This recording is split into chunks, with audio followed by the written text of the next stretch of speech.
నమస్కారం ఘంటారావానికి స్వాగతం. ముందుగా ప్రధాన అంశాలు.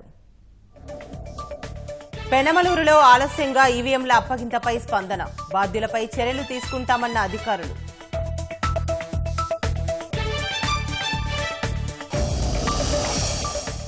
జులైలో పోలవరం నీళ్లు ఇచ్చేందుకు సిద్ధం కండి, అధికారులకు ముఖ్యమంత్రి ఆదేశం.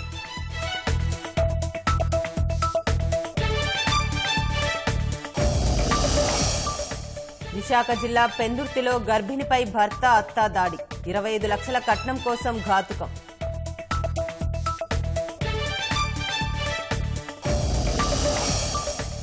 ఒడిశా సీఎం హెలికాప్టర్లో ఈసీ తనిఖీలు, చిన్నపాటి బ్యాగులను సోదా చేసిన అధికారులు.